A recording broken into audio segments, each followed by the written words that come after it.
गौरी पुत्र गणेश भगवान की जय। मंगला गौरी माता की जय। श्री शिवाय नमस्तुभ्यम।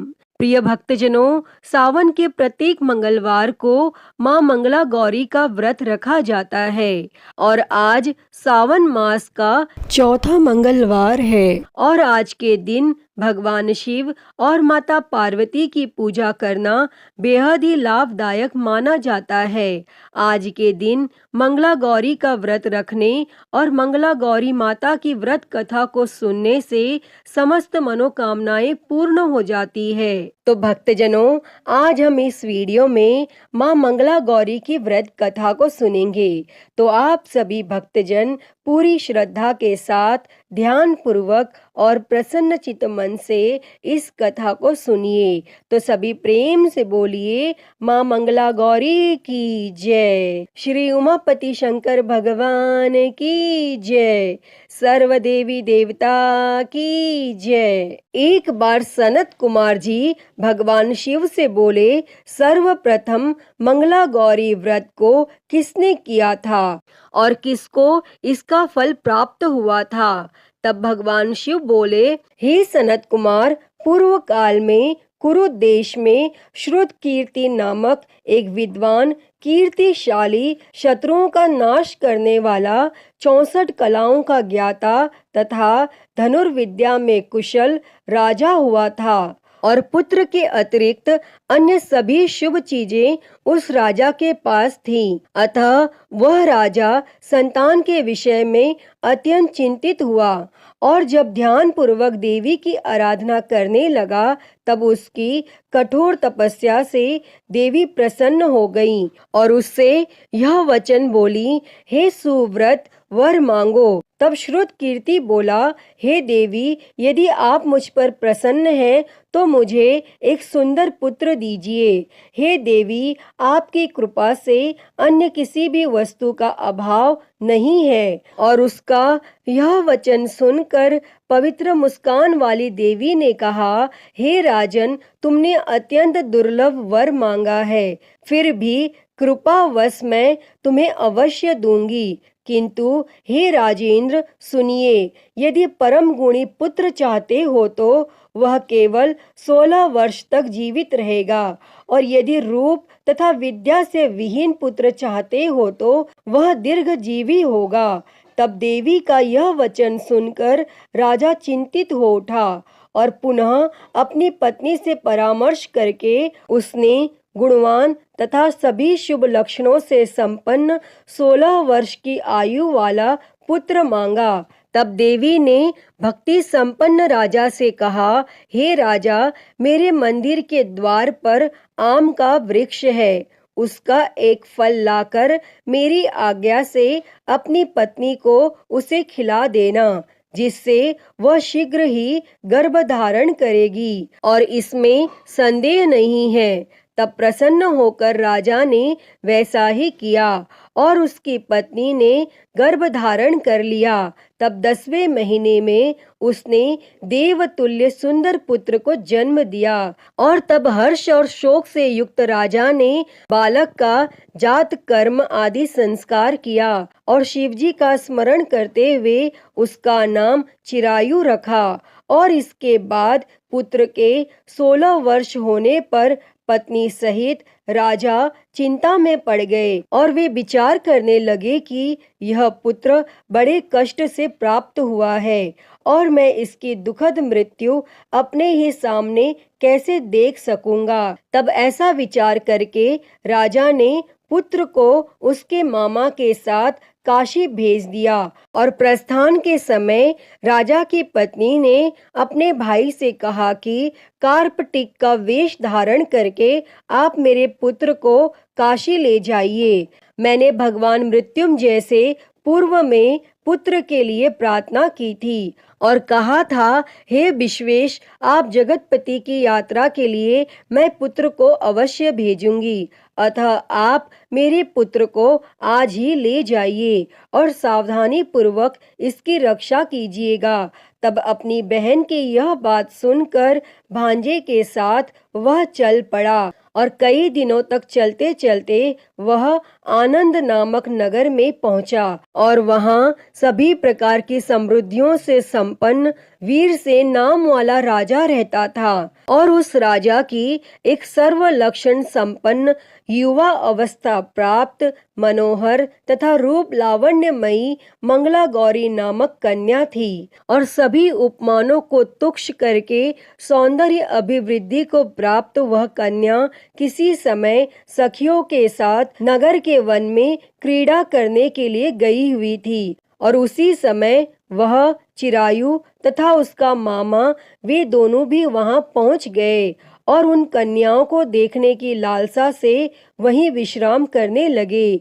इसी बीच विनोद पूर्वक क्रीड़ा करती हुई उन कन्याओं में से किसी एक ने कुपित होकर राजकुमारी को अपशब्द कह दिया और तब उस अशुभ वचन को सुनकर राजकुमारी ने कहा, तुम अनुचित बात क्यों बोल रही हो? मेरे कुल में तो इस प्रकार की कोई भी नहीं है और मंगला गौरी की कृपा से यदि वह अल्पायु वाला होगा तो भी चिरंजीवी हो जाएगा।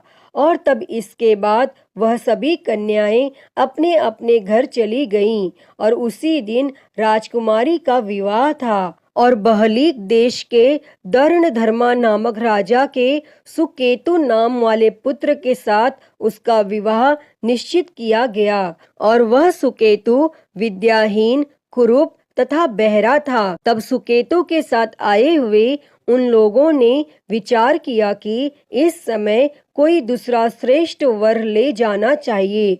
और तब वहां विवाह संपन्न हो जाने के बाद सुकेतु पहुंच गया और उन लोगों ने चिरायु के मामा के पास जाकर याचना की कि आप इस बालक को हमें दे दीजिए जिससे हमारा कार्य सिद्ध हो जाए। और यह सुनकर चिरायु के मामा बहुत प्रसन्न हुए क्योंकि इसने उपवन में पहले ही कन्या मंगला गौरी की बात सुन ली थी। फिर भी उसने एक बार कहा कि आप लोग इसे किस लिए मांग रहे हैं? आप लोगों का सम्मान रखने के लिए मैं इसे दे रहा हूँ। इसके बाद चिरायु को वहां ले जाकर उन लोगों ने विवाह संपन्न कराया और शिव पार्वती की प्रतिमा के समक्ष उस चिरायु ने हर्ष युक्त होकर मंगला गौरी के साथ शयन किया। और उसी दिन चिरायु के 16 वर्ष पूर्ण हो चुके थे और अर्धरात्रि में साक्षात काल सर्प रूप में वहां आ गया। और इसी बीच संयोगवश राजकुमारी जाग गई और उसने उस महासर्प को वहां देखा और वह भय से व्याकुल होकर कांपने लगी। तभी उस कन्या ने धैर्य धारण कर 16 उपचारों से सर्प की पूजा की और पीने के लिए उसे दूध दिया।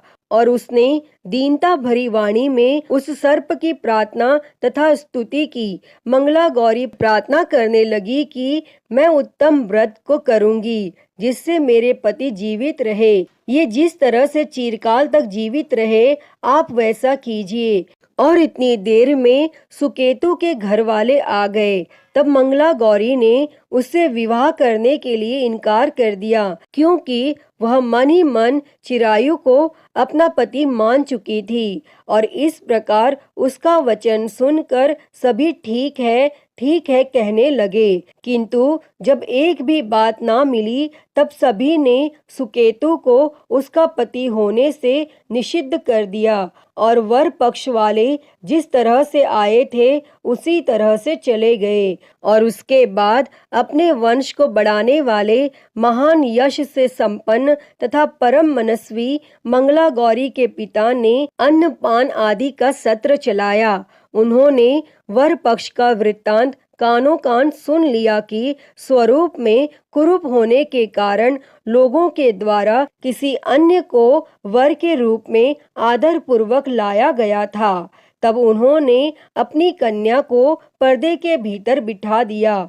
इसके बाद राजा ने मंद मुस्कान वाली अपनी कन्या चिरायु को सौंप दी और राजा ने शिष्ट जनों को साथ लेकर विवाह का उत्सव कराया। और इसके बाद राजा वीरसेन ने वस्त्र, आभूषण आदि, सेना, घोड़े, रथ तथा अन्य बहुत सी सामग्रियां देकर उन्हें विदा किया। और इसके बाद कुल को आनंदित करने वाला वह चिरायु अपनी पत्नी तथा मामा को साथ लेकर सेना के साथ अपने घर पहुंचा और लोगों के मुख से उसे आया हुआ सुनकर उसके माता पिता को विश्वास नहीं हुआ। इतने में वह अपने माता पिता के पास आ गया और स्नेह से परिपूर्ण वह चिरायु भक्ति पूर्वक उनके चरणों में गिर पड़ा। तब अपने पुत्र का मस्तक चूमकर उन दोनों ने परम आनंद प्राप्त किया और पुत्र वधू मंगला गौरी ने भी सास ससुर को प्रणाम किया। तब सास उसे अपनी गोद में बिठाकर सारा वृत्तांत शीघ्रता पूर्वक पूछने लगी।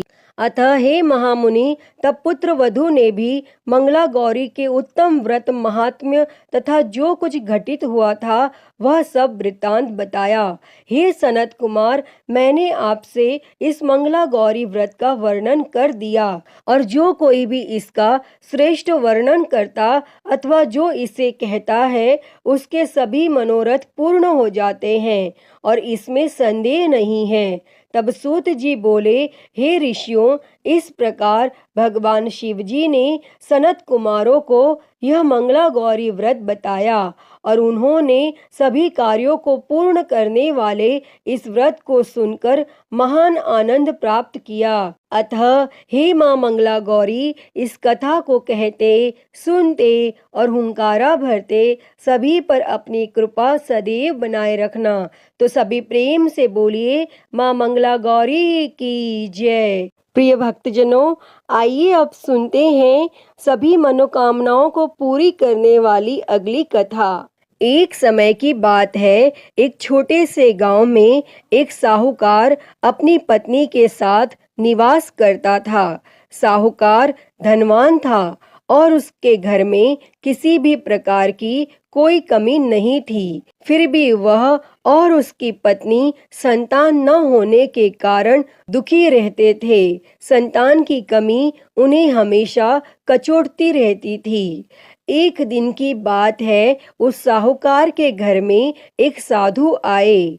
साहूकार ने उनका आदर सत्कार किया और उन्हें अपनी समस्या के बारे में बताया। तब साधु ने साहूकार की पत्नी को सावन में मंगलवार को किए जाने वाले मंगला गौरी व्रत करने की सलाह दी और साथ में पूजा विधि के बारे में भी संपूर्ण जानकारी प्रदान की। और इसके बाद साहूकार की पत्नी ने सावन माह के पहले मंगलवार से ही गौरी मंगला का पूजन व्रत रखना शुरू कर दिया और अब वह हर मंगलवार को विधि पूर्वक व्रत और पूजा पाठ करने लगी और इस प्रकार कई महीनों तक उसने वह व्रत किया। और एक दिन उसकी धर्म निष्ठा से प्रसन्न होकर माता पार्वती ने भगवान शिव से साहूकार और उसकी पत्नी को संतान प्राप्ति का वरदान देने के लिए कहा।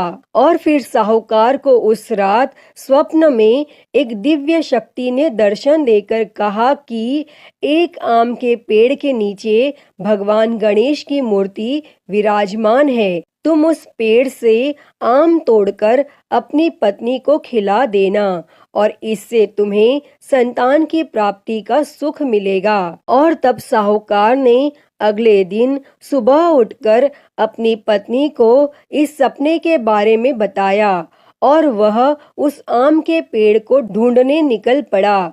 काफी समय तक ढूंढने के बाद आखिरकार साहूकार को वह आम का पेड़ मिला जहां भगवान गणेश की मूर्ति विराजमान थी।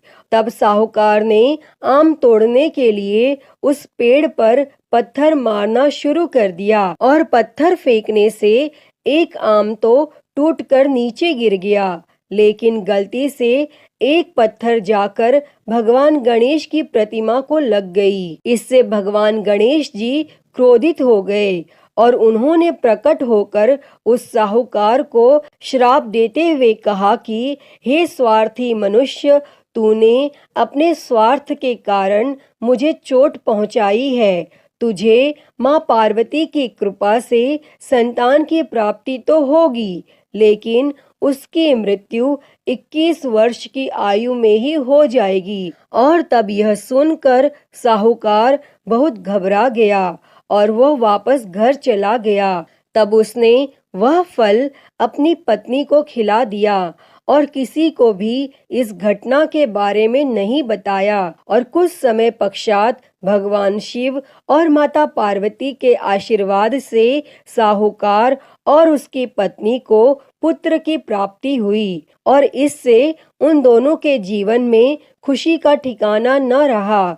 लेकिन साथ ही साहूकार इस बात से भी चिंतित था कि उसका पुत्र अल्पायु होगा। और देखते ही देखते वह बालक 20 वर्ष का हो गया और व्यापार में अपने पिता का हाथ बटाने लगा। तब एक दिन घर लौटते समय साहूकार पेड़ की छांव में तालाब किनारे बैठकर अपने पुत्र के साथ भोजन करने लगा। तभी वहां कमला और मंगला नामक 2 कन्याएं कपड़े धोने के लिए आईं और कपड़े धोते हुए आपस में बात करने लगी। कमला ने मंगला से कहा कि मैंने इस सावन मास में प्रत्येक मंगलवार को मंगला गौरी व्रत रखने का निश्चय किया है।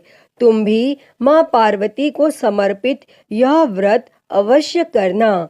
इससे माता पार्वती प्रसन्न होती हैं और आप पर उनकी कृपा दृष्टि बनी रहती है। इसे करने से मनोवांछित वर और अखंड सौभाग्य की प्राप्ति भी होती है। तब कमला की बात सुनकर मंगला भी इस व्रत को करने के लिए तैयार हो गई। और दूसरी ओर साहूकार ने दोनों कन्याओं के बीच यह पूरा संवाद सुन लिया और उसने अपने मन में यह सोचा कि यह कन्या मंगला गौरी व्रत को करती है, इससे इसे अखंड सौभाग्य की प्राप्ति होगी। यह मेरे पुत्र के लिए एक योग्य वधू साबित होगी। तब ऐसा सोचकर वह उन दोनों के विवाह का प्रस्ताव कन्या के पिता के पास लेकर गया। और साहूकार की गांव में प्रतिष्ठा और मान होने के कारण कमला के पिता अपनी पुत्री का विवाह साहूकार के लड़के से करवा देते हैं और विवाह के पश्चात भी कमला विधि पूर्वक मंगला गौरी का व्रत रखना जारी रखती है। और उसके इस भक्ति भाव से प्रसन्न होकर माता पार्वती एक दिन उसे स्वप्न में दर्शन देती हैं और कहती हैं कि मैं तुम्हारी भक्ति से अत्यंत प्रसन्न हूँ, इसीलिए तुम्हें अखंड सौभाग्य का वरदान देती हूँ। लेकिन तुम्हारा पति अल्पायु है, इसलिए अगले महीने मंगलवार के दिन एक सर्प तुम्हारे पति के प्राण लेने आएगा। तब तुम उसके लिए एक प्याले में मीठा दूध रख देना और उसके पास एक खाली मटका भी रख देना और सर्प दूध पीकर उस मटके में चला जाएगा और फिर तुम उस मटके को ऊपर से कपड़े द्वारा ढक देना।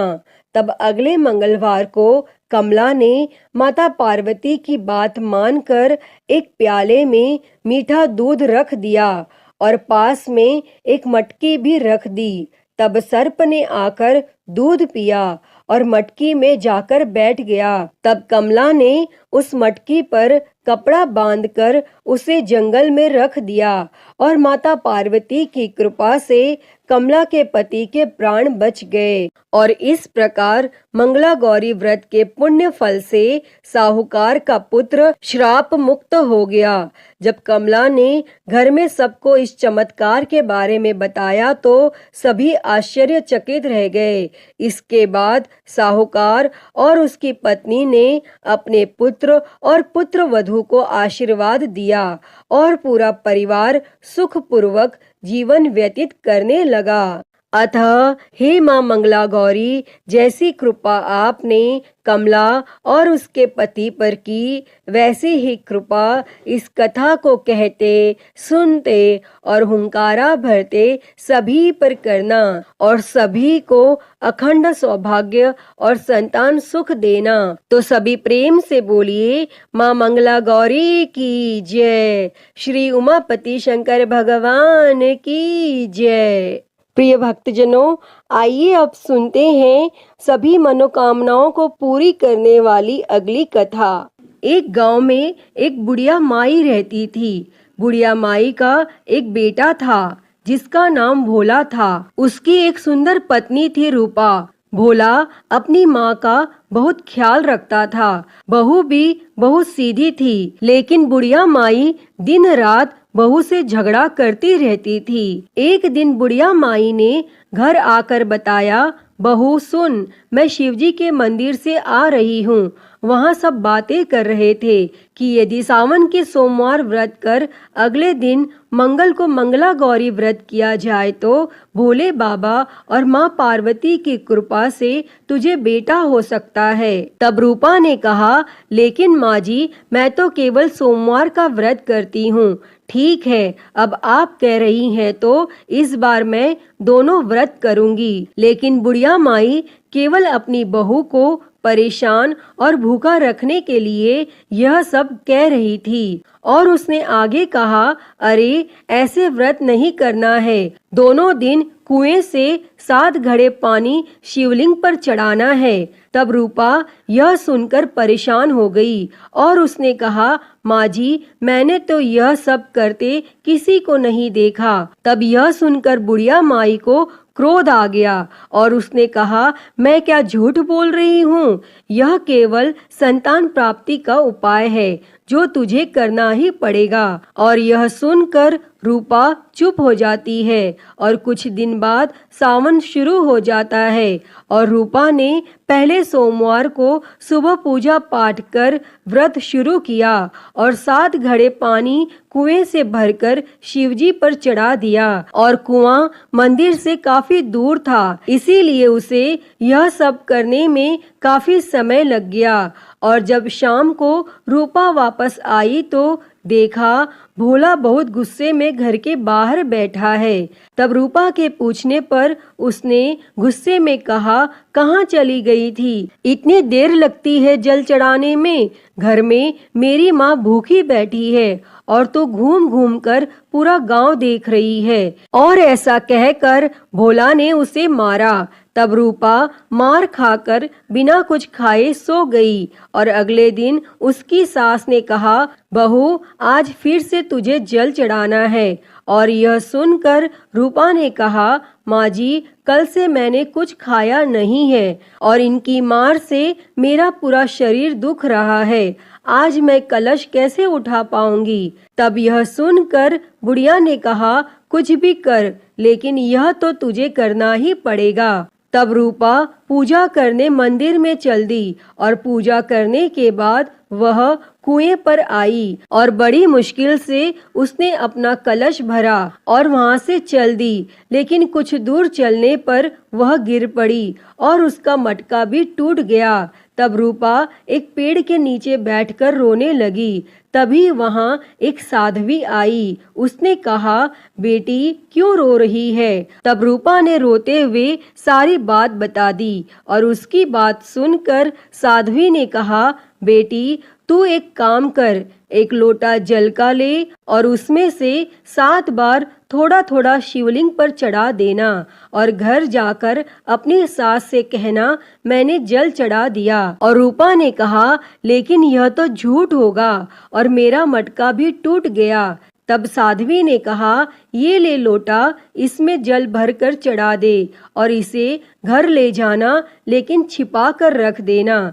तब रूपा ने ऐसा ही किया और दोपहर को वह घर पहुंच गई। तब बुढ़िया माई के पूछने पर उसने वही बता दिया जो साध्वी जी ने बताया था। और फिर शाम को माँ मंगला की पूजा कर उपवास पूरा किया और इसी तरह 2 मंगला गौरी व्रत पूरे हो गए। लेकिन जब तीसरे व्रत की बारी आई तो बुढ़िया माई चुपचाप रूपा के पीछे गई और उसने सब देख लिया। और बुढ़िया माई ने घर आकर अपने बेटे को सब बता दिया और भोला ने फिर रूपा को मारने के लिए जैसे ही हाथ उठाया, माँ पार्वती प्रकट हो गईं और उन्होंने कहा, रुक जा भोला। और यह सुनकर भोला रुक गया। तब बुढ़िया माई माँ पार्वती के पैरों में गिर गई और भोला भी माफी मांगने लगा। और माँ पार्वती ने कहा, माफी मांगनी है तो इससे मांग जो तेरे और तेरी माँ के जुल्म सहकर भी पत्नी धर्म निभा रही है। तब भोला ने रूपा से माफी मांगी और बुढ़िया माई ने कहा, बेटी मुझे माफ कर दे, तुझे परेशान करने के चक्कर में मैंने यह सब कहा था। तब रूपा ने कहा, माँ इस संसार से मेरा मन भर गया है, आप मुझे अपने साथ ले चलिए। तब माता पार्वती ने कहा, ठीक है, आज से तू मेरी कृपा से जंगल में एक आश्रम बनाकर भक्ति करेगी, लेकिन इन दोनों को सजा अवश्य मिलेगी। तब रूपा ने कहा, माँ इन्हें माफ कर दीजिए। और यह सुनकर माँ पार्वती ने कहा, आज तुम्हारी बहू के कारण तुम्हें जीवन दान मिला है, जाओ इस लोटे को रख लो, तुम्हारे परिवार में कभी अन्न धन की कमी नहीं होगी। लेकिन मैं अपनी बेटी को साथ ले जा रही हूँ। और माँ की कृपा से रूपा ने एक आश्रम बनाया, जिससे बहुत सी स्त्रियां जो घर में दुखी थीं आकर भगवान की भक्ति करने लगी। अतः हे माँ मंगला गौरी, जैसी कृपा आपने रूपा पर की, वैसी ही कृपा इस कथा को कहते, सुनते और हुंकारा भरते सभी पर करना। तो सभी प्रेम से बोलिए, माता पार्वती की जय, भगवान भोलेनाथ की जय, सर्व देवी देवता की जय। आइए सुनते हैं अब मंगला गौरी व्रत की अगली कथा। एक समय की बात है, एक शहर में धर्मपाल नाम का एक व्यापारी रहता था। उसकी पत्नी काफी खूबसूरत थी और उसके पास काफी संपत्ति थी, लेकिन कोई संतान न होने के कारण वे दोनों अत्यंत दुखी रहा करते थे। और ईश्वर की कृपा से उनको एक पुत्र की प्राप्ति हुई, लेकिन वह अल्पायु था और उसे यह श्राप मिला था कि 16 वर्ष की उम्र में सांप के काटने से उसकी मौत हो जाएगी। और संयोग से उसकी शादी 16 वर्ष से पहले ही एक युवती से हुई, जिसकी माता मंगला गौरी व्रत किया करती थी।